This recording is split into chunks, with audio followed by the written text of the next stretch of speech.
2, 3, 4, 5, 6, 7, 8, 9.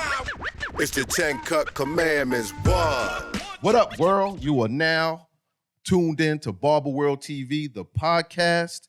I'm your host, Kamal Nuru, a.k.a. Zope Mega Millions. It's my pleasure to have with me here today Dolor, Y&Z Barber, Barber Bar, Always Pro Barbers, and my boy Clai. Introduce yourselves and tell the people a little something about yourselves, you know? What's your brands? Great. Hello, world. Again, it's me, Dolor, Always Pro Barbers, Barber Bar.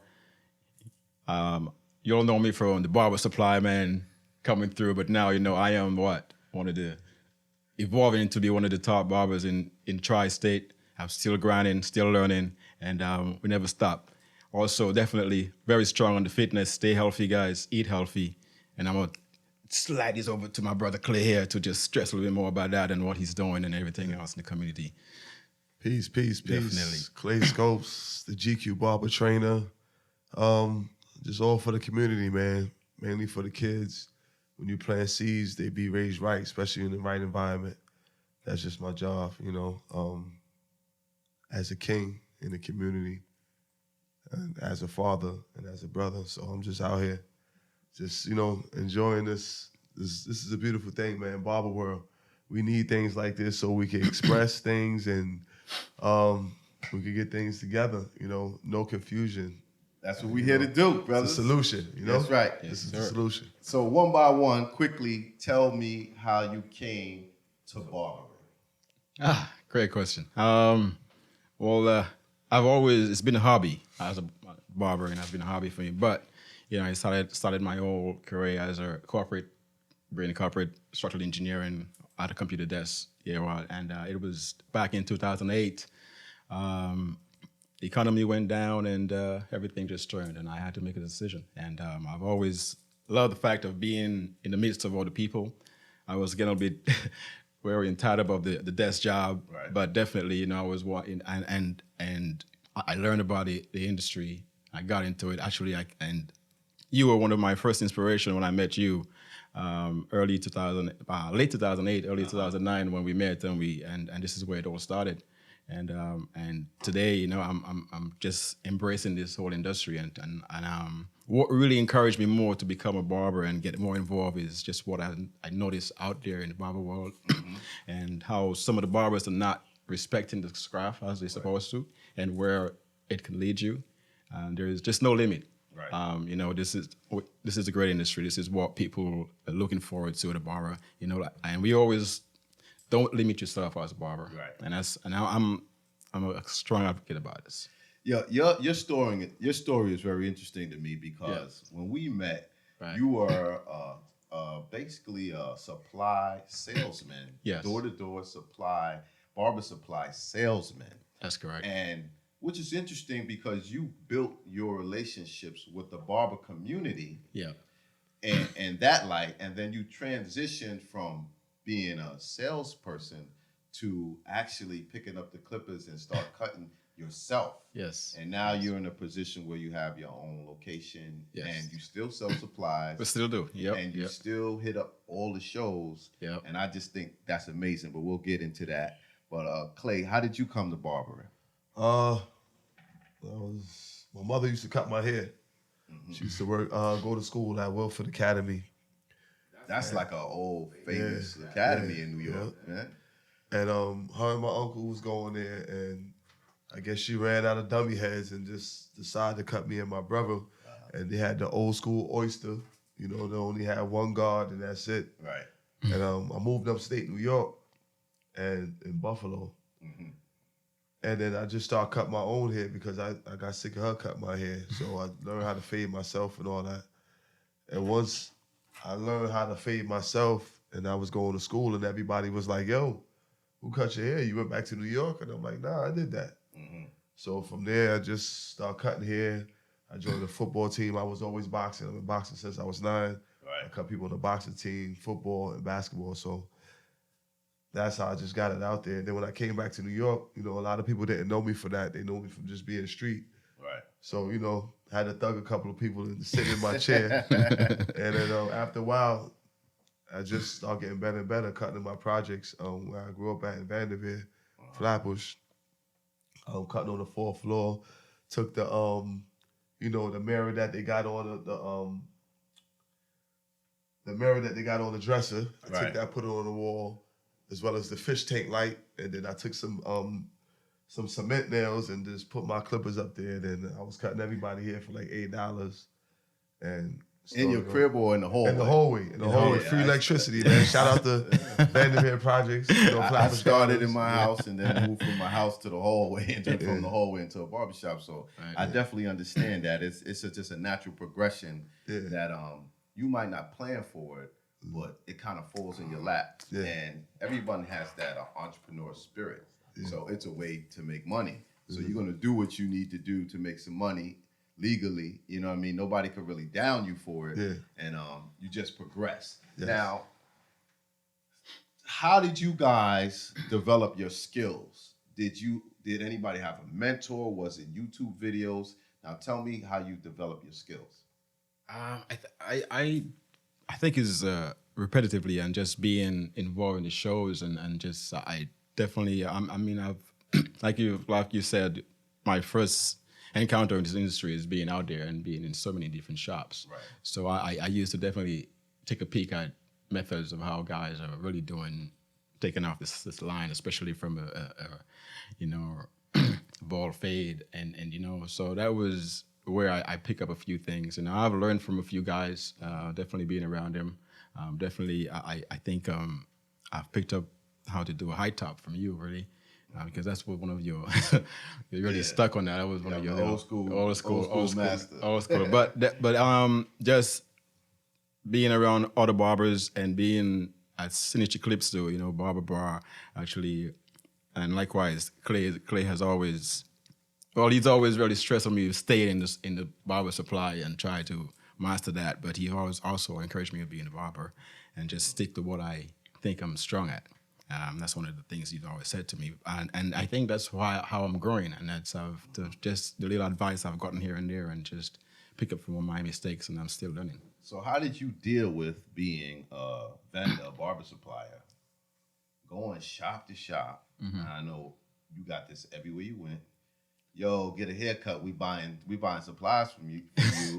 Yo, when you gonna let us cut your hair? Oh yeah, that was an everyday thing. I was like, and my thing is that I'm certainly sure you have your own barber. Yeah. So who is your barber? Oh man. Well, actually, right now I don't have a pinpoint. Who was your barber at that time? Kevin Kidd. Keith? Yeah, Kidd the barber. Kidd the barber. Yes. Kevin Kidd. Kevin Kidd was. What shop he? Well, right now he's on Utica Avenue. I can't remember. I think it's Prestige, but definitely Kevin Kidd was my barber. He was the only man. No, I had this. I had my guy from Guyana, 758. I hope I'm saying the shop name right. Right there, not too far from me. We were really close. This guy was. So it's two guys. Two guys that did your hair. Yeah, definitely. All right. But now I'm doing my little thing. Shout out your barbers. Yes, definitely. Heal Up is his name. Heal Up. Clai, did you have any particular mentors that helped you hone your skills? Yeah, and got Tim the barber from out of Flatbush, Brooklyn. Mm-hmm. Yeah, Fuji. You got my brother Fabian. Mm-hmm. Brothers upstate New York and Buffalo, y'all won't know, but in JV Barbershop in Buffalo and Delaware. So you had quite a few mentors. Yeah, I still, to this day, man. One thing about cutting hair in the broad, when you get used to cutting people in your neighborhood, they ain't gonna say nothing when it's a certain, type of haircut. But when you get into the shop, it's something different. Even when you're in the shop, but when you cut something like where else, it's totally different. The other day, it was a grand opening at a barbershop in Queens, and there's prominently Spanish people. Right. And I went out there and I got stuck. I ain't gonna hold you. I got stuck. Mm-hmm. For all the years I've been in, I got stuck, but then I finally got it together. Mm-hmm. So, I'm still learning. Right. Like I said, you know, I got my specialty haircuts, what I do. Right. That be on point, you know. I give myself a 7, you know. Right. I'm not gonna give myself all the way 10. I'm gonna be there real soon. I'm still learning. I got the brother Chiquita. He's nice with the straight razor and comb.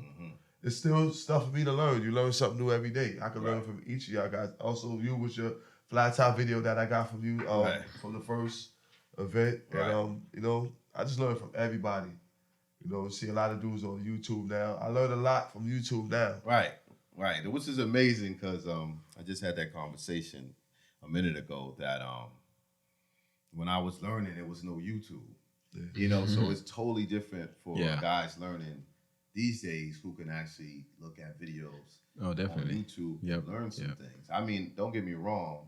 I've looked at YouTube, you know, lately, you know, but when I was a young budding barber, I peaked, I think, at my house. And then when I got a chance to go in the shop and apprentice under a master, he showed me the things that I just couldn't learn on. Yeah. You know, I could do a line, I could make the top flat, I could do a design, I could do a part, but I couldn't figure out how to fade. Yeah. You know what I mean? Right. It was certain things that I learned from my teacher, and there was no videos.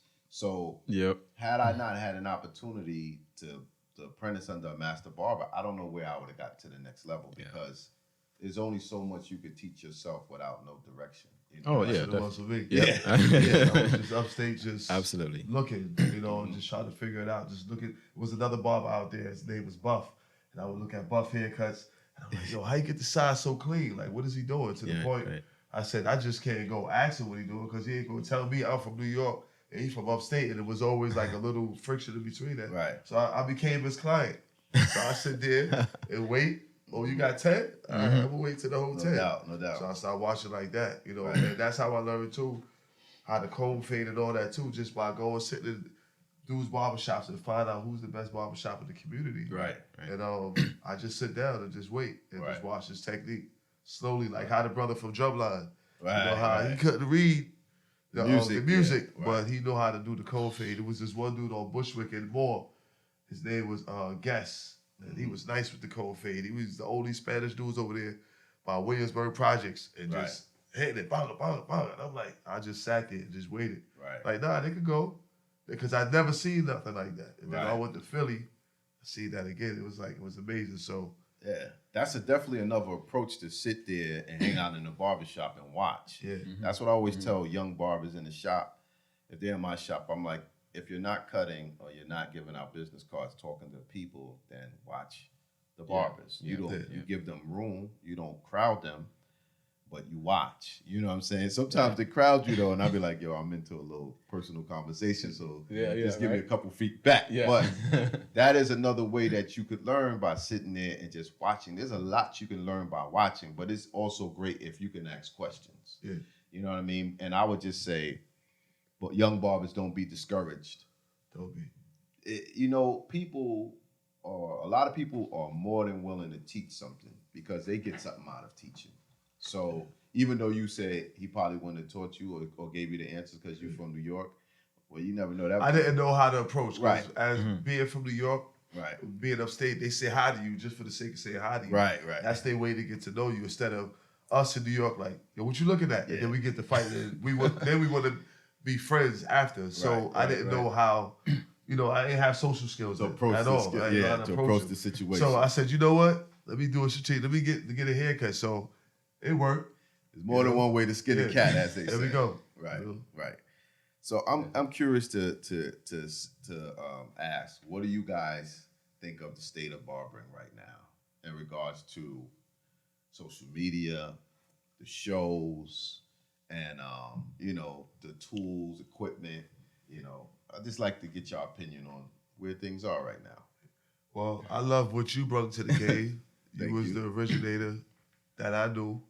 And that's Dolor when you say that, what are you referring to? The shows. The shows. Barber battle. I love the whole how everybody is putting stuff on YouTube, but it's like there's a lot of, you know, politics with it. I get along with everybody. If you don't like me, you don't like yourself. I don't got a problem with nobody. If somebody got a problem with me, come see me. You know, we can handle like, man, off camera. That sounds like the Brooklyn way right there. Nah, it's just, I'm from Earth. Spread love is a Brooklyn way. I spread love to everybody. Right, You know? right. First respect is self-respect. So Right. Yes, sir. a brother to disrespect me, man, is crazy because I don't disrespect nobody. Right. If you feel away, I'm sorry. I'm a man. I can say sorry. But back to the story ahead, I like the fact that you can see things and you can learn a lot. And barbers, it's cool to be a barber now. Yeah. It's cool. Before it wasn't, oh, you're a barber? Right. Now it's cool to be a barber. And like I said, with your show and I went with him, we traveled the whole damn tri-state just doing different shows. And when I was seeing it, I feel like that's when it birthed me into barbering. Right. You know, I felt I was doing something before, I was the man, but once I got out, you know, the fish gonna only be as big as the pond. Right. Once I got out and started seeing guys like you, and he introduced me to that, Right. we used to get in the van and go to Philly and go Lancaster and see all these people. You know, you meet the Kenny Duncans, the Mike Sharps, and the Goats, and then you go to Lancaster and you meet up with Tariq Jackson and all the brothers up there. Right. And you like, yo, this is serious. Mm-hmm. To see the whole room full and he got the supplies and everybody want to buy the supplies. Right. It was amazing. And then, you know, other guys selling these supplies. I like the fact that it can be more unity, you know, because at the end of the day, you can't cut everybody. No question. I can't cut everybody. But, like, disrespect each other. Right. If I don't know something, you see I messed up. Like a dude hit me up the other day on Instagram. And it was like, yo, the fade is dope, but you could have cleaned that part. Boy, I was like, you know what? That's what's up. Thank you. Right. I sent him a pair of clippers behind that. Right. But at the end of the day, it's like, I look at it like this. It's like a dirty cop. If a cop is fucked up, we got to go press that cop and say, yo, listen, you doing something wrong. You got to get together because, you know, you're accountable for all these cops out here. You talking about keeping barbers accountable. That's it. Right. That's it. What I say is stand by your work. Yeah. You feel me? That too. Stand by your work. But just like me, I wasn't used to certain things. I thought I was but it was more like dudes was coming to get their haircut because they were scared. But I'm like, I'm not living that death style no more. I'm living the lifestyle. You know what I'm saying? You were strong on barber back then. So how you feel, Dolor? Honestly, I'm like I said, I'm embracing this industry. But what I've noticed, a lot of barbers are still lacking the form of respect, especially for barbershop owners, establishments, rules and regulations. This is no longer a hustle. Come to work, and that's it. It never was, honestly. You know, and I think barbers, especially the young barbers who are coming up now, are still under that mindset, regardless of all the YouTubes and everything that's out there, and the greats who are out there, and those who have been into it. I've experienced it, which isn't cool. I think right now the barber industry has gotten to a level where this is a career now. Mm-hmm. Like Clay said, a barber is cool now.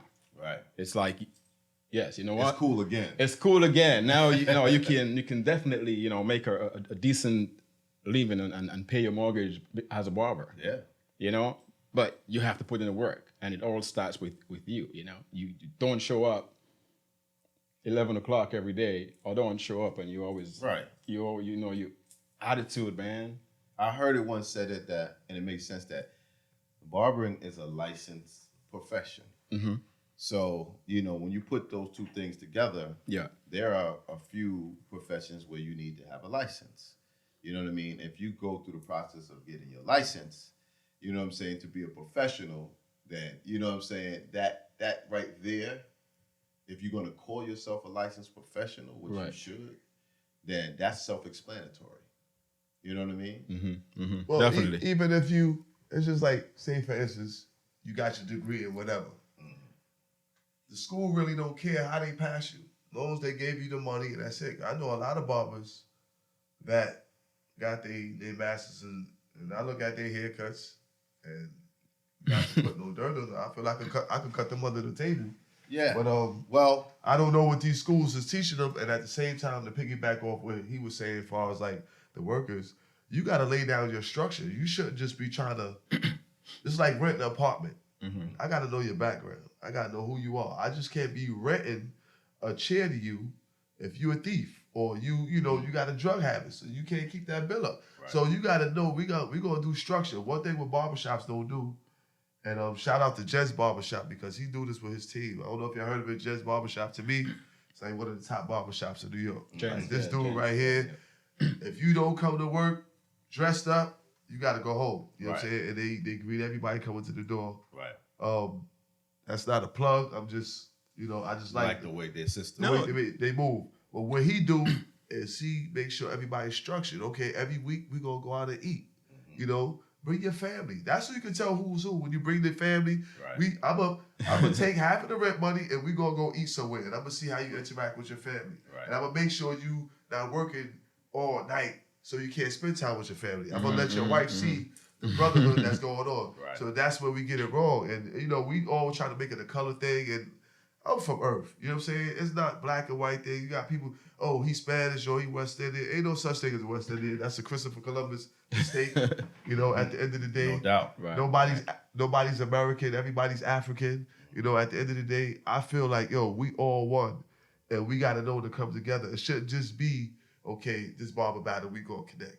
It should be an every week thing. Son, is he dope with the enhancements? I want to learn from him. I want to go to Terra shop. Terra, how much you going to charge me to learn how to do this enhancement? Kamal got something, I want to learn from him. That's how I play. Right. You know what I'm saying? Each one teach one. Everybody don't know everything. You know what I'm saying? But that's how you make it complete. So that's why I'd rather show the young minds because they want to know. Mm-hmm. If they're on a video game for hours and hours and trying to beat a bullshit score that ain't going to get them nowhere, but what we have is no re-up. You needed some clippers, some teach them how to fish. That's it. Teach them how to fish. And as a lot of people just want to move people in and say, let me get you a chair. Mm-hmm. Who are you, homie? Right. You don't know if this dude was an ex-banger and he's in the shop and why the shop got shot up. Right. So he did 5 years ago. Right. He told on everybody that he wanted to be a barber. He was locked up and now you got him in your window, but you didn't do your homework on this. That's, you got to do your research. Some things you can't never know. Exactly. But you need when to people know come in, people try. Like at my shop, you come in, you fill out an application, you put references. We call your references. You got to do 2 haircuts at least so we can see your skill level. Right. It does matter whether you have a license or apprentice. You know what I mean? So there is an interview process when you come to levels. So I do understand that. And to go back in regards to what you said in regards to guys with their masters, I think in New York that they should separate the licenses from apprentice to licensed barber to master barber, because I think people, they pat themselves on the back when they get their license, when that schooling is only 3 months. In New York, it's 515 hours. So there's no way. A master is someone who's done things for 10 years or 10,000 hours. So I think they should take the title from master barber in New York City to licensed barber. And then they could grandfather everyone in who's had their license for more than 10 years to be a master. Or maybe there should be another test of skill in order for you to get mastery.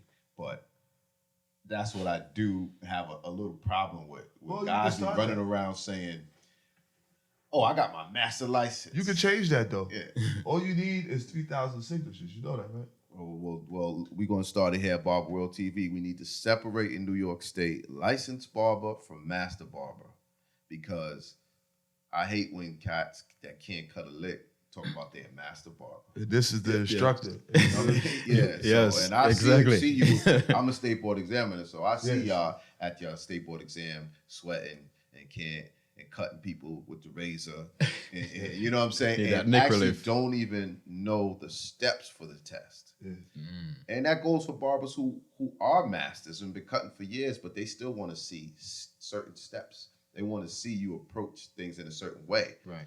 And my hat's off to barbers who've worked and honed their skills, but I do have a problem with dudes who never touched a clipper, go to school for 3 months, pass the test, and then got the nerve to call himself a master. Don't do it around me.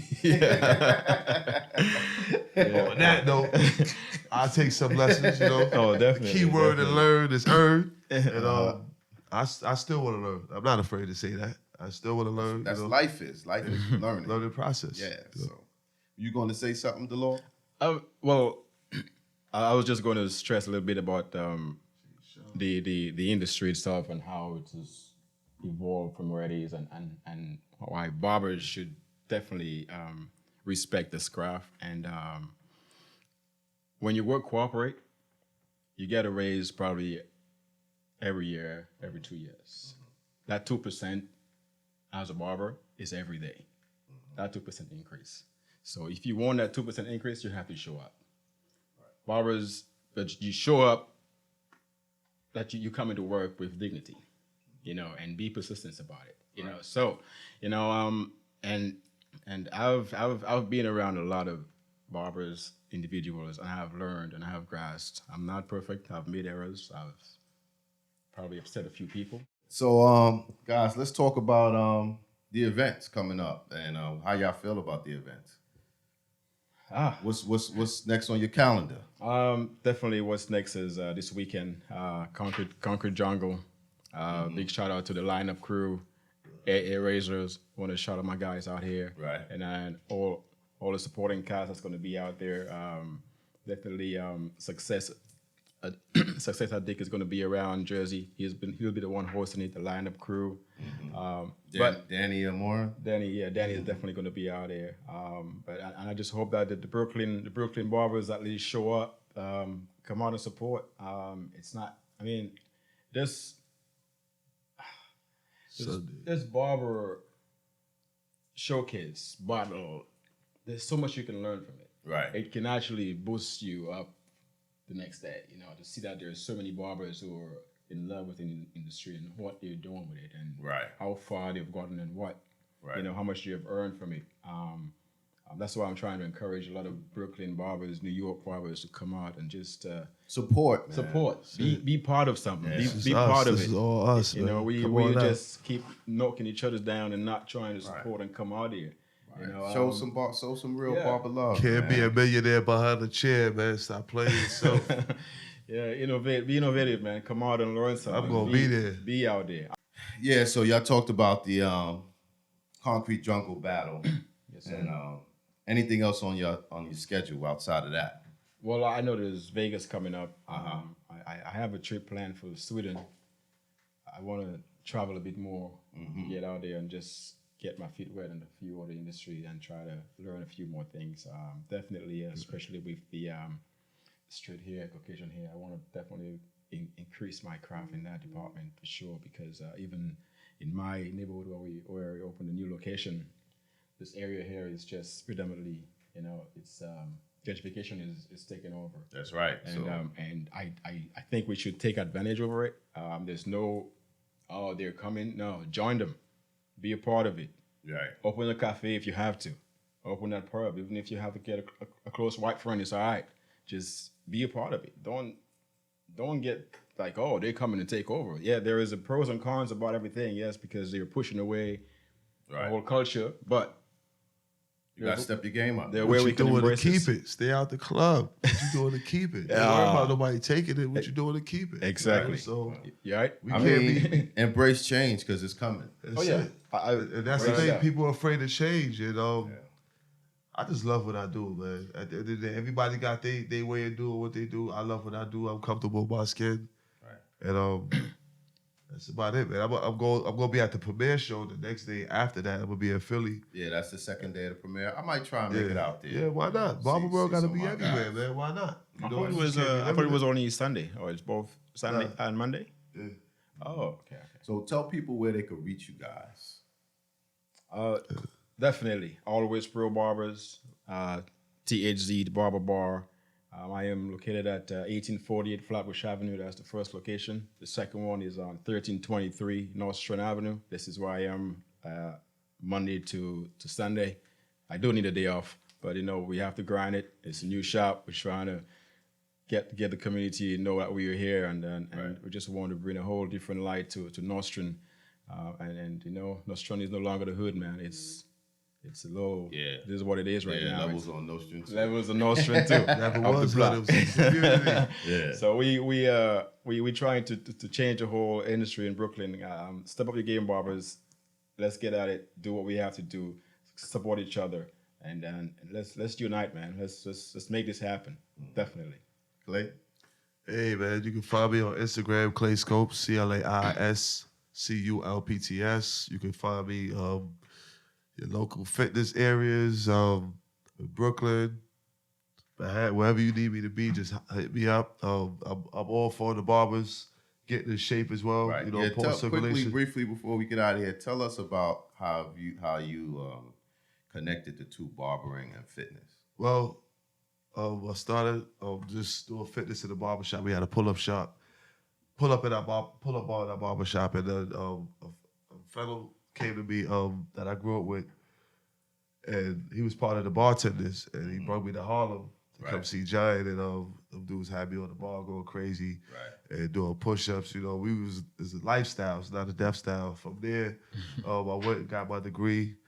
Once I got the degree, and just came back out in the street, and I started my old gym like 12 years ago, my old little studio, training people in the community. Then we started going outside. We was always outside, really, but I had to say, you know, display myself more outside. Wingate Park, shout out to them. Right. My brother Doc, Mo, Cruz, B-Rock, all the brothers out there motivated and pushed me to the next level. You know, I ain't just by myself. From there, I went back into the barbershop. And then I went back to the barbershop, and they was like, yo, man, you mad brolic. Like, I'm like, you was locked up? I said, nah. You was in the army? I said, nah. All this is just putting time into me. Right. You know, invested into me. So that's why y'all see that arm and that clipper. You know, when you see the plug at the bottom of it, because I can get you things. I can make certain things happen, positive things, no negative things. I ain't living that death style no more. I'm living a lifestyle. So if you want a good direction, I can definitely help you out. That's what that plug at the bottom of my name was all about. And how has being in shape and fit made you a better barber? Well, I'll be cutting all night sometimes, you know, just by moving around, you know, making a better blood circulation, you know, and your back would be stronger. A lot of brothers is just standing up. They don't know the comfortable shoes. And it just made me stronger. And I don't eat meat either, so I had to change my eating habit. You know, I was eating crazy. And as you hear, I got sinusitis. That's from years and years eating bad. And I had to detox myself. And by doing fitness, it opened up my sinuses. Like, you know, once I get on the ball, go running, everything just opened up, you know, because it's a certain thing that just sit there when you drink something cold, spicy, or the sweets or whatever, it just start to build up even when you're sitting around. So I gotta learn to maintain that as well. I had 3 operations. Wow. All that. So that's what made me go the whole, I went from vegetarian to vegan. So that's what it is with me. Dope. All right, brothers. Well, thank you for coming down. I appreciate y'all spending some time. Yeah. Yes, And definitely. It was a great pleasure. ask y'all if there's anyone y'all like to see personally on the show. Oh man, I would definitely love to come back. Yeah. There's a lot of barbers. I got Jay Sharp. You got you got Chiquita. He would love to come down here. You gonna have to sit with him for like 2 hours. Okay. You got Dex by him. You got another. You probably know old school Dex. He used to cut at You know old school Dex, yeah. You gotta know Dex. He used to cut on Fulton. He used to cut on Fulton as well. I think Big Bed. I think I might know him. You got to know him. He had split ends back in the days. They was the first ones to do the shadows, cutting special ed of them dudes back in the days. That's where I learned how to, you know. I'm gonna have special ed on here soon. Yeah.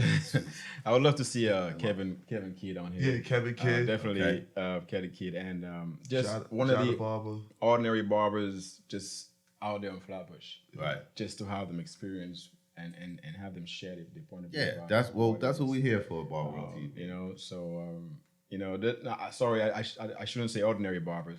One of the barbers, great barbers, because majority of the barbers down in Brooklyn from the islands, like I am, you know, and these guys are great barbers. Right. This is where these guys. That's where I've learned, like you. Chiquita's still doing it with a razor blade and a comb. Right. Growing up, that's how I learned. That's what I learned down there. That's what I grew They up do on. that everywhere. They do it down south too. Yeah. If you can't afford certain tools, they're gonna use certain things Based on your situation. Yeah, you definitely. gotta explore. Your circumstances you will find a way to get the job done. No, definitely, absolutely. But yeah, I would love to see one of these guys, those who have been very skeptic about coming out to the hair shows, to the events and stuff, but Right. to come out here and probably just share the. All right. Well, let them know that they are all welcome here at Barber World TV, the podcast. That's what we're here for, to let barbers tell their stories. Yeah, and maybe definitely a female barber, at least one of the female barbers. I know there's definitely one on Grand Street, Babs. I think she would be a great addition for, right there on Fulton and Grand. Well, y'all got the numbers. Yes, sir. Holler at me, and we make it happen, man. All right. It was a pleasure being Thanks here. for having us, man. Of course, definitely. Come on, Thank salute, you. As man. always. Real. I will see you on Sunday, sir. Yeah. Yes. Granted. Likewise, man. I've been cutting these heads for years. It made me a master. There's rules to the shit to get money faster. A cut by cut booklet for you to get your game on track, not your lines pushed back.